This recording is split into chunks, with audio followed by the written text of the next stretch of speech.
السلام علیکم ورحمۃ اللہ نحمدہ ونصلی علی رسولہ الکریم اما بعد فاعوذ باللہ من الشیطان الرجیم بسم اللہ الرحمن الرحیم رب اشرح لی صدری ویسر لی امری واحلل عقدۃ من لسانی یفقہوا قولی۔ تجیب کا وفد آج یہاں سے پڑھنا ہے۔ تجیب قبیلہ کندہ کی ایک شاخ ہے۔ یہ لوگ اپنی قوم کے وہ صدقات جو ان کے فقراء سے بچ رہے تھے لے کر آئے۔ رسول اللہ صلی اللہ علیہ وسلم کو ان سے خوشی ہوئی اور آپ نے ان کا اعزاز و اکرام کیا۔ ابوبکر صدیق رضی اللہ عنہ نے کہا ہمارے پاس اس جیسا عرب کا کوئی وفد نہیں آیا۔ نبی صلی اللہ علیہ وسلم نے فرمایا ہدایت اللہ کے ہاتھ میں ہے، وہ جس کے ساتھ خیر کا ارادہ کرتا ہے اس کا سینہ ایمان کے لیے کھول دیتا ہے۔ یہ لوگ قرآن اور سنتوں کو پوچھتے اور سیکھتے رہے، پھر واپسی کا ارادہ کیا تو رسول صلی اللہ علیہ وسلم نے انہیں افضل ترین تحفے دیے اور پوچھا کہ کوئی آدمی باقی رہ گیا ہے؟ انہوں نے بتایا کہ ایک لڑکا ہم نے ڈیرے میں رکھ چھوڑا ہے، وہ ہم میں سب سے کم عمر ہے۔ یہاں پر رک کر آپ یہ دیکھیں کہ کسی قوم کے آنے کا ایک انداز ہوتا ہے، وہ یہاں پر بتایا جا رہا ہے، ٹھیک ہے۔ اپنے قوم کے وہ صدقات جو ان کے فقراء سے بچ رہے تھے وہ لے آئے تھے۔ اب آپ صلی اللہ علیہ وسلم کو اور صحابہ کو کوئی ان کا لالچ نہیں تھا، کیونکہ ہم دیکھتے ہیں کہ جب آپ نے ان کو واپس بھیجا تو افضل ترین تحفے دیے ہیں، لیکن ہر ایک کے آنے کا ایک انداز ہوتا ہے۔ تو یہاں پر ہم یہ بھی دیکھیں گے کہ جیسے مہمان کی تکریم کی جاتی ہے نا، لیکن مہمان بھی جب جائے کسی کے گھر تو خوشی کے ساتھ جائے، اور اس گھر میں ٹو لینے یا یہ جو آج کل بعض اوقات مہمان بن کر آپ کہیں جاتے ہیں اور مسائل پیدا ہو جاتے ہیں نا، تو ان کو بھی بہت زیادہ دیکھنے کی ضرورت ہے، اور یہ دیکھنے کی ضرورت ہے کہ آپ کسی کے گھر کس اعزاز و اکرام کے ساتھ جا رہے ہیں اور کیا اعزاز و اکرام لے کر آ رہے ہیں، ٹھیک ہے۔ آپ صلی اللہ علیہ وسلم نے فرمایا اسے بھی بھیجو۔ وہ آیا تو عرض پرداز ہوا کہ اے اللہ کے رسول صلی اللہ علیہ وسلم، میں اسی جماعت سے ہوں جو ابھی آپ کے پاس آئی تھی، آپ نے ان کی ضرورت پوری کر دی، میری ضرورت بھی پوری کر دیجیے۔ آپ صلی اللہ علیہ وسلم نے پوچھا تمہاری ضرورت کیا ہے؟ اس نے کہا آپ اللہ سے دعا کریں کہ وہ مجھے بخش دے، مجھ پر رحم کرے اور میرے دل کو غنی کر دے۔ سبحان اللہ، کتنی خوبصورت دعا اس نے آپ کو کرنے کو کہا نا، کہ گناہ معاف ہو جائیں تو پھر اللہ کی رحمت آئے اور دل بے نیاز ہو جائے۔ آپ صلی اللہ علیہ وسلم نے اس کے لیے مطلوبہ دعا کر دی اور دوسرے ساتھیوں جیسے تحفے کا حکم دیا۔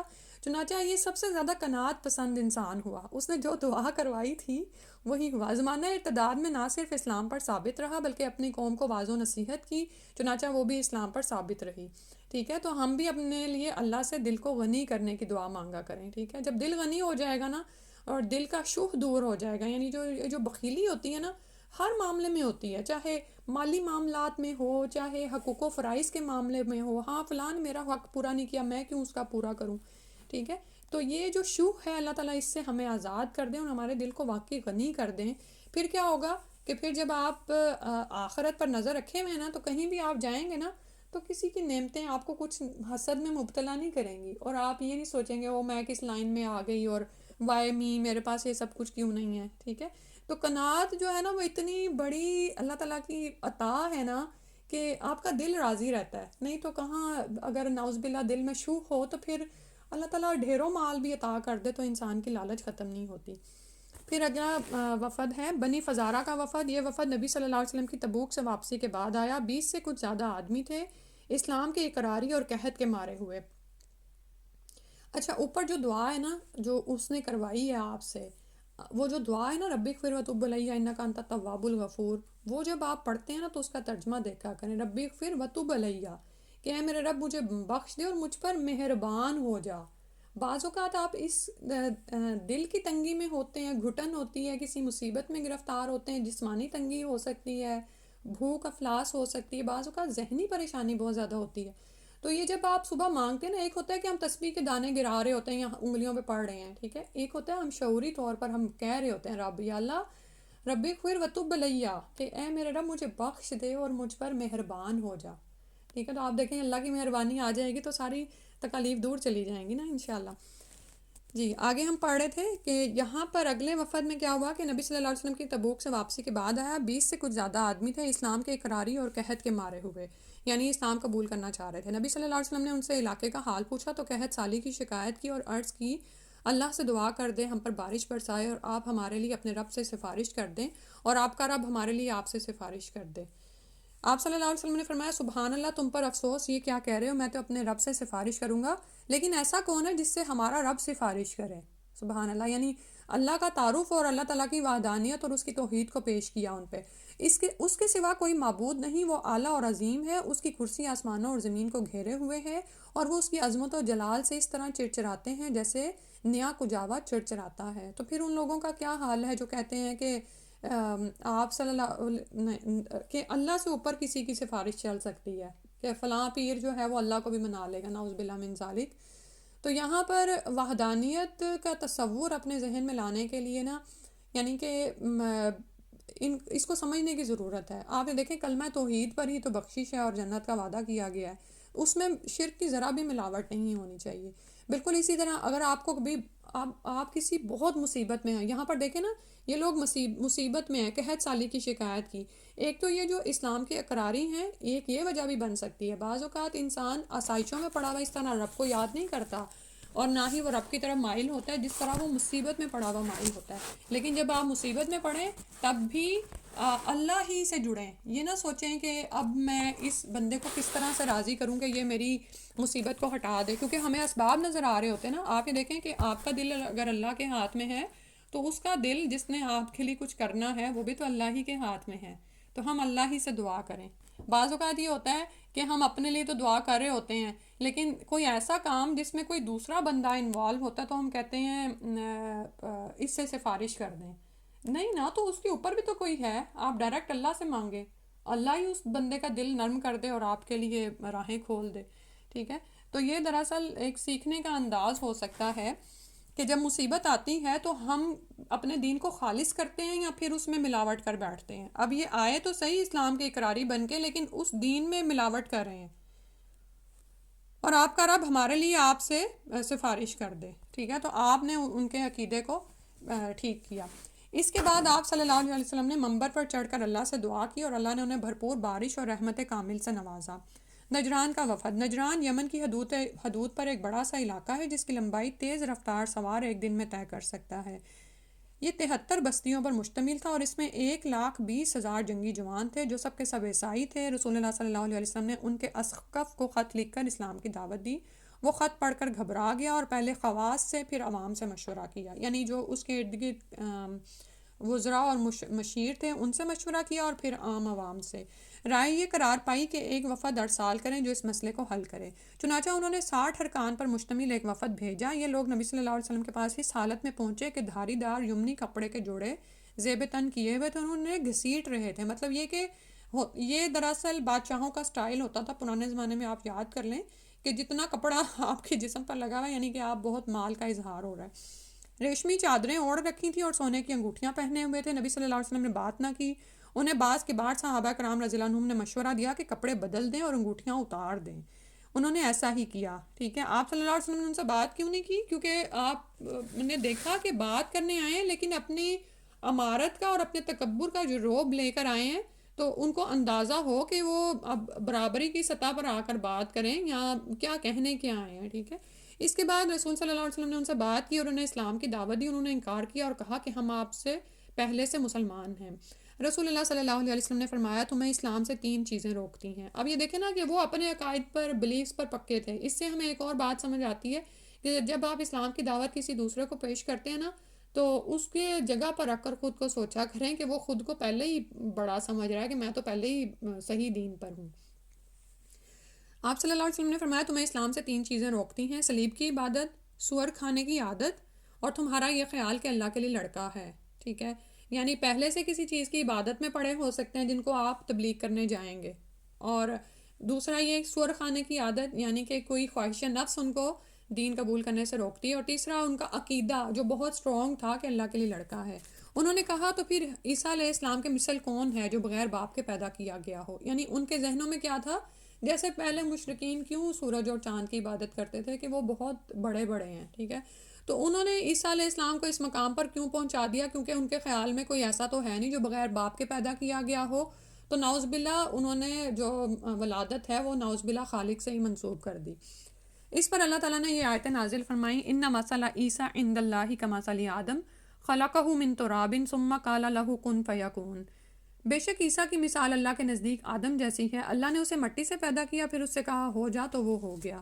یعنی اس میں ایسی حیرت کی کیا بات ہے؟ آدم علیہ السلام مٹی سے پیدا کیے گئے، عیسیٰ علیہ السلام کو ان کا جو حمل تھا مریم علیہ السلام کے اندر ایک ان سے ٹھہرایا گیا، تو یہ تو اللہ کی قدرت کا اظہار ہو رہا ہے۔ الحق من ربک فلا تکن من الممترین، حق آپ کے رب کی طرف سے ہے، پس آپ شک کرنے والوں میں سے نہ ہو جائیں۔ فمن حاجک فیہ من بعد ما جاءک من العلم، تو پھر علم آ جانے کے بعد جو کوئی تم میں سے اس بارے میں حاجہ کا جھگڑا کرے یا حجت کرے، فقل تعالوا ندعو ابناءنا وابناءکم، تو تم کہو کہ تو بلا لاؤ اپنے بیٹوں کو اور ہم اپنے بیٹوں کو بلاتے ہیں، ونساءنا، اور اپنی عورتوں کو، ونساءکم، اور تمہاری عورتوں کو، وانفسنا وانفسکم، اور تمہارے نفسوں کو اور اپنے نفسوں کو، ثم نبتہل، پھر ہم مباہلہ کریں، فنجعل لعنت اللہ علی الکاذبین، تو پھر ہم ڈالیں اللہ کی لعنت جھوٹوں پر۔ مباہلہ کا مطلب یہ ہوتا ہے کہ یہ کھلے میدان میں نکل کر ایک دوسرے سے، یعنی یہ آرگیومنٹ ہوتا ہے کہ اگر ہم سچے ہیں اور تم جھوٹے ہو تو تم پر اللہ کی لعنت آ پڑے، اور تم سچے ہو اور ہم جھوٹے ہیں تو ہم پر آ پڑے، ٹھیک ہے۔ رسول صلی اللہ علیہ وسلم نے یہ آیتیں ان پر تلاوت کی، انہوں نے مباہلے کی دعوت دی، انہوں نے مہلت مانگی، باہم مشورہ کیا اور کہا کہ اگر یہ نبی واقعی ہے اور ہم نے اسے ملانت کی، یعنی لعنت والا کام، یہ جو مباہلہ ہے یہ کر بیٹھے، تو ہمارا کوئی بال اور کوئی ناخن بھی تباہی سے نہ بچ سکے گا۔ چنانچہ وہ جزیہ دینے پر راضی ہو گئے، 1000 جوڑا سفر میں اور 1000 جوڑا رجب میں، یعنی جو بھی ان کے پاس چیزیں تھیں اس کے مطابق، ٹھیک ہے، کپڑا ان کے پاس بہت ہوگا، اور ہر جوڑے کے ساتھ ایک اوقیہ چاندی یعنی 40 درہم، اور آپ نے ان کے لیے ذمہ، امان اور دین کی آزادی منظور فرمائی۔ ذمے کا مطلب یہ ہوتا ہے کہ اب وہ اسلامک حکومت کی ذمہ داری میں ہیں، امان میں ہیں، اور اپنے دین پر وہ عمل کر سکتے ہیں جزیہ دیتے رہیں گے تو۔ پھر انہوں نے کہا ہمارے ساتھ امانت دار آدمی بھیج دیں، آپ نے ابو عبیدہ عامر بن جراح رضی اللہ عنہ کو روانہ فرمایا، اور یہیں سے ان کا لقب امین الامت یعنی امت کا امین پڑ گیا۔ نجران واپسی کے دوران وفد کے 2 آدمی مسلمان ہو گئے، پھر ان میں اسلام پھیلتا گیا یہاں تک کہ سب کے سب مسلمان ہو گئے، سبحان اللہ۔ اب آپ یہ دیکھیں کہ مباہلہ سے بچ گئے نا وہ، ٹھیک ہے، اور جان گئے کہ یہ جو بات اللہ تعالیٰ نے فرمائی ہے آل عمران میں، اور اللہ اپنے رسول کے ذریعے فرما رہے ہیں، وہ سچی آیتیں ہی ہیں، تو اگر ہم مباہلہ کریں گے تو لعنت ہم ہی پر آ پڑے گی، اور ہمارا کوئی بال اور ناخن تباہی سے نہ بچ سکے گا۔ اب یہاں پر آپ رک کر دیکھیں کہ نجران واپسی کے دوران وفد کے 2 آدمی مسلمان ہو گئے ہیں، یہ سابقون الاولون ہو گئے نا اپنے اس قبیلے کے، ٹھیک ہے۔ تو اسی طرح ہوتا ہے کہ جب آپ دین کی دعوت دیتے ہیں نا، تو ہم پر کسی کے قبول کرنے کی ذمہ داری نہیں ہوتی، ہم نے تو صرف پہنچا دینے کی ہم پر ذمہ داری ہے۔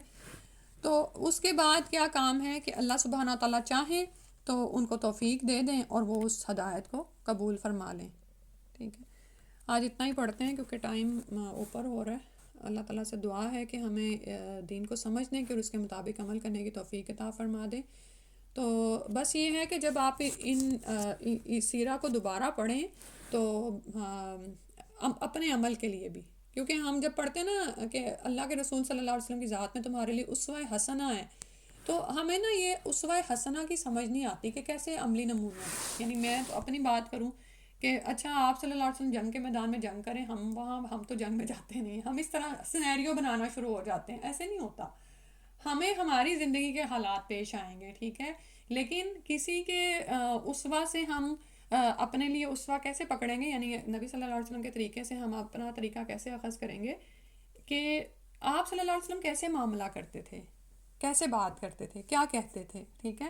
آپ پیچھے یہ دیکھیں کہ یعنی ہمارا نا ابھی تک بڑے ہونے تک بھی بچوں کا کردار ہوتا ہے، اگر ہمیں کوئی آپ آ کے ایسی بات کہے نا، یہ جو پیچھے ہم نے پڑھی نا پیج نمبر 342 پہ، اللہ سے دعا کریں کہ ہم پر بارش برسائے اور آپ ہمارے لیے اپنے رب سے سفارش کر دیں اور آپ کا رب ہمارے لیے آپ سے سفارش کر دیں، نعوذ باللہ من ذالک، ہم ایسی بات کسی سے سنیں نا تو ہم اسے فوراً کافر قرار دیں، ٹھیک ہے۔ آج کل بچے بھی بے صبرے ہیں ہمارے، وہ تھوڑا سا دین سیکھ جاتے ہیں تو وہ بھی کیا کرتے ہیں، نعوذ باللہ کفر کا فتویٰ لگانا، یہ اتنی بڑی بات ہے، یہاں اور کچھ نہیں کہیں گے تو استغفر اللہ کہہ دیں گے، وہ اگلا بندہ چکنا ہو جاتا ہے کہ میں نے کیا، اور بعض اوقات وہ ڈیفینسیو ہو جاتا ہے کہ تمہارا کیا مطلب، میں نے کوئی گناہ کی بات کر دی، بھئی وہ اپنے عقیدے پر مضبوط ہے، اب اس کو وہاں سے نکالنے کے لیے تم کس طرح سے بات کرو گے یہ دیکھنا ہے، ٹھیک ہے، اس کو سمجھایا جائے پیار سے۔ اور یہاں پر آپ یہ دیکھیں کہ نبی صلی اللہ علیہ وسلم کی اس بات کو پھر پڑھ لیتے ہیں، سبحان اللہ، یعنی کہ اللہ پاک ہے، انہوں نے یہ بات پہلے کہی ہے، تم پر افسوس ہی کیا کہہ رہے ہو، میں تو اپنے رب سے سفارش کروں گا، لیکن ایسا کون ہے جس سے ہمارا رب سفارش کرے، اس کے سوا کوئی معبود نہیں، وہ اعلیٰ اور عظیم ہے، اس کی کرسی آسمانوں اور زمین کو گھیرے ہوئے ہے۔ آپ یہ دیکھیں کہ ہم کبھی بچوں کو اللہ کا تعارف سمجھانے کی کوشش کرتے ہیں نا، تو ہمیں کوئی ایک فقرہ بھی نہیں یاد آ رہا ہوتا، صحیح بات ہے۔ تو یہ دیکھیں، اور وہ اس کی عظمت و جلال سے اس طرح چرچراتے ہیں جیسے نیا کجاوا چرچراتا ہے، ٹھیک ہے۔ اور آپ نے پھر منبر پر چڑھ کر اللہ سے دعا کی اور انہیں بھرپور بارش اور رحمت کامل سے نوازا اللہ نے۔ تو اس طرح انشاءاللہ دعوت کی ٹیکنیکس بھی ہم سیکھنے کی کوشش کریں یہاں پر۔ اور جب زندگی میں ہمارے ساتھ کوئی معاملہ پیش آئے، جیسے ابھی یہ نجران کے وفد کے حوالے سے بات ہو رہی ہے کہ وہ اپنے بلیفس میں کتنے اسٹرونگ ہیں، تو بعض اوقات یہ ہوتا ہے کہ ہم اسی وقت ان کا معاملہ پورا کرنے کی کوشش کر رہے ہوتے ہیں۔ نبی صلی اللہ علیہ وسلم نے یہ نہیں کہا، ایک تو قرآن سے دلیل لائی ہے، آیتیں ان پر تلاوت کی ہیں، انہوں نے مباہلے کی دعوت دی ہے۔ مباہلہ اس وقت فوراً نہیں ہو جاتا، ٹھیک ہے۔ وہ کب ہوتا ہے کہ ان کو کہا کہ اپنے بیٹوں کو، عورتوں کو، اور اب خود تم بھی آ جاؤ اور ہم بھی آتے ہیں اپنے بیٹوں اور عورتوں کو لے کر، پھر کھلے میدان میں باقاعدہ پھر وہ اللہ کے حضور دعا کی جاتی کہ جو سچا ہے، جو جھوٹا ہے اس پر اللہ کی لعنت ہو، ٹھیک ہے۔ تو اسی طرح جب آپ کسی کو دعوت دیں، اس سے جو باتیں آپ لیں ان کو آرام سے سنیں، ان کو ویٹ کریں، پھر آپ پلاننگ کریں کہ اب مجھے اس کو کس طرح سے اس راہ پر گامزن کرنا ہے۔ یہ طریقہ نہ صرف باہر تبلیغ کرنے کے لیے بلکہ اپنے بچے کو بھی کوئی بات سمجھانے کے لیے مفید ہوگا، ٹھیک ہے۔ تو اللہ تعالیٰ سے دعا ہے کہ ہمیں سمجھنے کی اللہ سبحانہ تعالیٰ توفیق عطا فرما دیں۔ سبحانک اللہم و بحمدک، نشہد ان لا الہ الا انت، نستغفرک و نتوب الیک۔ السلام علیکم ورحمۃ اللہ۔